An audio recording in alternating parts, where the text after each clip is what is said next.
स्वाई को सी वक्तव्य प्रदान करेंगे।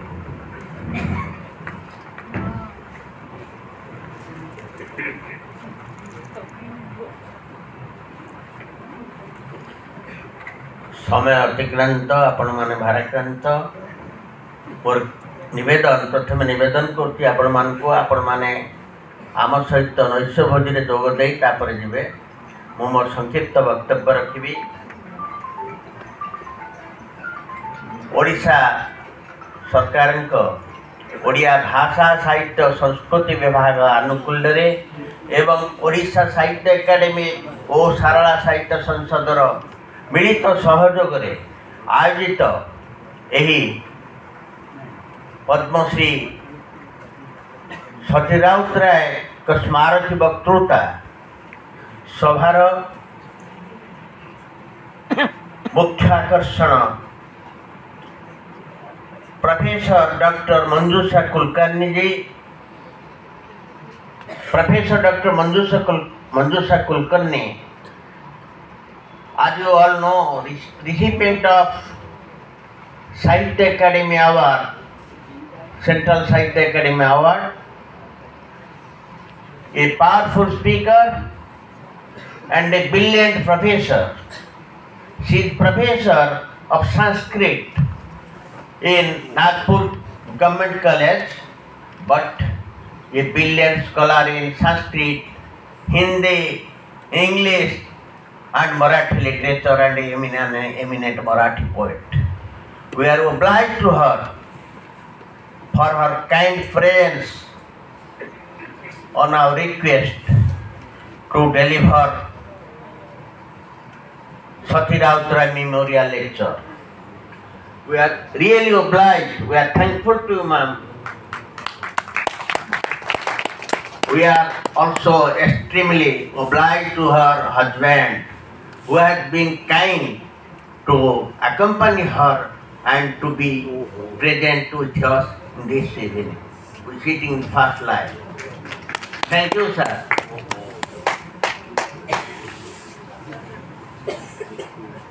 Our chief guest who has left us, जे हमको छाड़ी गलेनी, विशिष्ट कवि ओडिशा हाईकोर्ट माननीय विचारपति डॉक्टर जस्टिस दुर्गा प्रसन्न चौधरी महोदय, मोर प्रिय बंधु एवं आज उत्सवर सम्मानीय अतिथि मोर परम सम्मानीय सारला साहित्य संसदर मुख्य उपदेष्टा, बहु ओडिशा साहित्य एकाडेमी पुरस्कार सारला सम्मान समेत बहु मर्यादाजनक साहित्य पुरस्कार विभूषित एवं ओडिशा सरकार पूर्वतन मुख्य शासन सचिव माननीय श्रीयुत सहदेव साहू महोदय, आम गणर उपस्थित विशिष्ट कवि एवं अनुवादक डॉक्टर संग्राम जेना महोदय, आम गणर उपस्थित अछंती प्रोफेसर मोर प्रिय बंधु अनुज सम प्रोफेसर डॉक्टर सत्यनारायण पंडा महोदय, आम गणर उपस्थित अछंती डॉक्टर पद्मश्री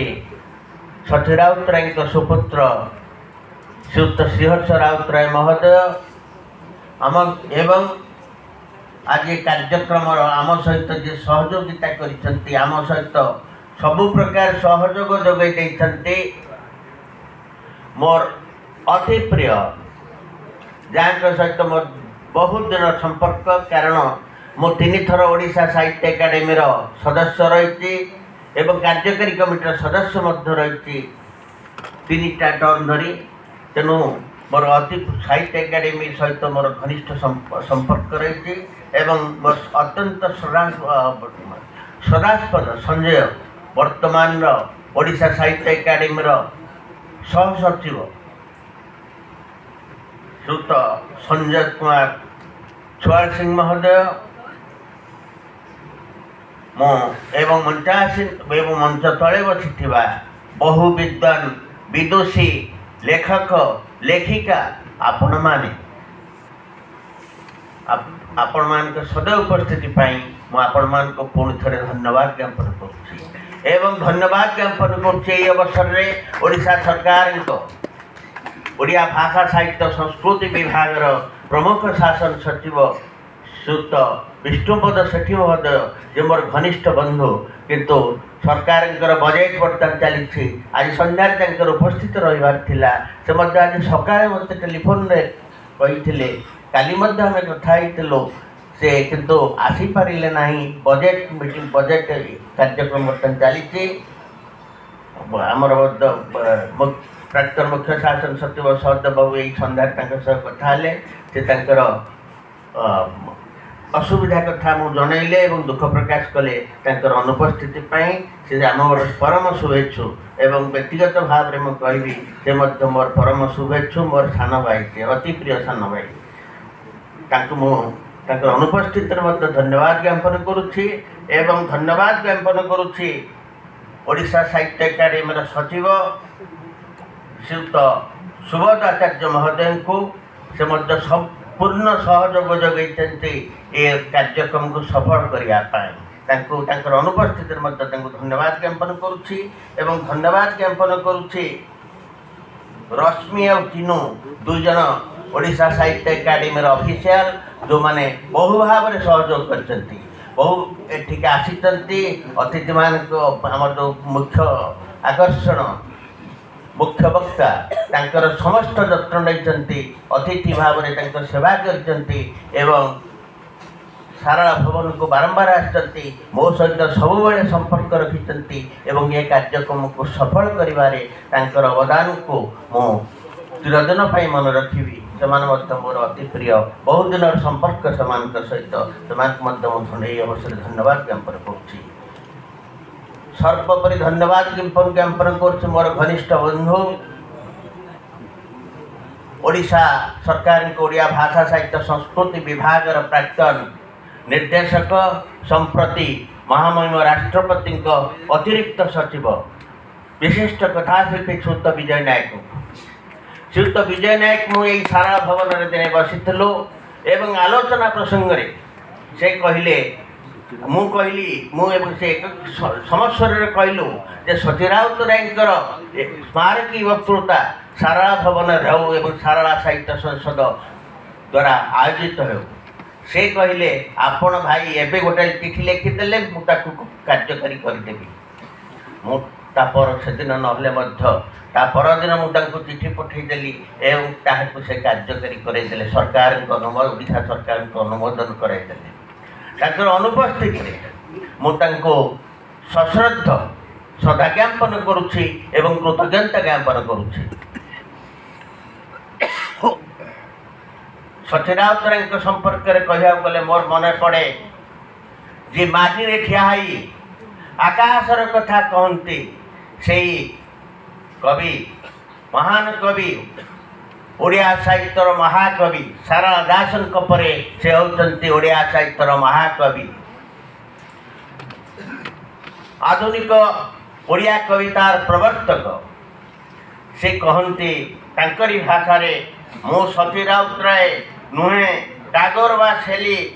मु धरा माटीर धरा आउ आकाशर कवि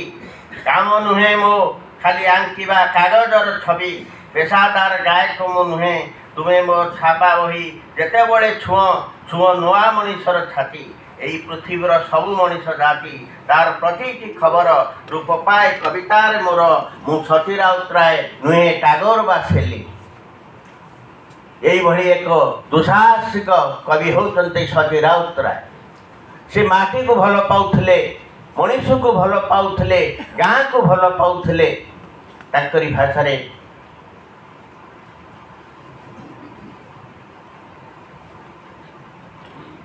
छोट मोर गाँटी भूगोलपति पथरे पचे नथाउ तार नाटी माटीर से सरग मोर से अच्छी मो सठी घर जड़ीय पुणी से मोहर चिता निआंटी गाँ पे गाँ रे जन्म होते एवं से गाँ प्रति बहुत अनुराग थिला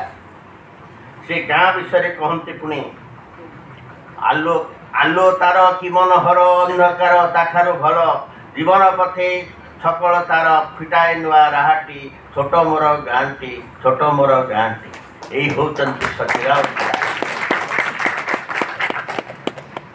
तांकर कार्यकृति संपर्क में आमर मुख्य वक्ता विशद आलोचना कर सारी मोर पूर्वोक्त वक्ता मान विशेषतः डॉक्टर संग्राम जेना आलोचना कर सारी तेणु मु अधिक किसी कहे ना केवल ये कहि काव्य सरस्वती सती राउतराय सारा साहित्य संसदर परम शुभेच्छु थे। तेणु सारा साहित्य संसद जीवदशारे काव्य सरस्वती उपाधि सम्मानित करथिला विभूषित करथिला काव्य सरस्वती उपाधि विभूषित करथिला विमंडित करथिला जीवदशारे सारा साहित्य संसद काव्य सरस्वती सती राउतराय शीर्षक 1/400 पृष्ठार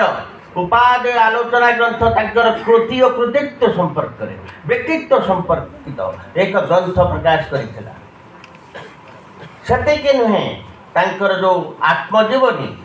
उत्तर कक्ष यही सारला साहित्य संसद मध्य ताकू उन्मोचन करैथिला। पुणी कहबी यही सारला साहित्य संसद तांको जीवदशारे जड़े मात्र कवि जड़े मात्र लेखक से होते सती राउतराय जहाँ जीवदशारे सारला साहित्य संसद तांकर जयंती पालन करुथिला एवं आज पर्यंत तांकर जन्म जयंती पालन करुछि मे 13 तारीख रे एवं ये कार्यक्रम मध्य ये जो मेमोरियल लेक्चर बा स्मारक वक्तृता कार्यक्रम ओडिशा सरकार को अनुमोदन आनी सारला साहित्य संसद आयोजन करुछि। एथिरे ओडिशा सरकार एवं ओडिशा साहित्य अकादेमी साहाय्य सहयोग को मु प्रणाम जनाऊँगी। आउ एक कथा उल्लेख करी जे से विजय नायक माध्यम सारला साहित्य संसद एवं मोर व्यक्तिगत उद्यम फल कवि सती राउतराय ब्रोंज प्रतिमूर्ति पूर्णावयव प्रतिमूर्ति यही सारला भवन अनति दूर 200 मीटर दूर प्रतिष्ठित होती ओडिशा सरकार भाषा साहित्य संस्कृति विभाग। कवि सती राउतराय एक अमर प्रतिभा तांकर से जीवन थांतु वर्तमान से चिरस्मरणीय से होती कालजयी स्रष्टा। शेष में मुझे कहि माटी देह तुम राशि श्मशान मात्र जशोधि तुम्हें आयुष्मान से यशस्वी पुरुषों पदपंकज पुणी थे मोर प्रणति नवेदन करी वक्तव्य को विराम दूची। धन्यवाद। वंदे उत्कल।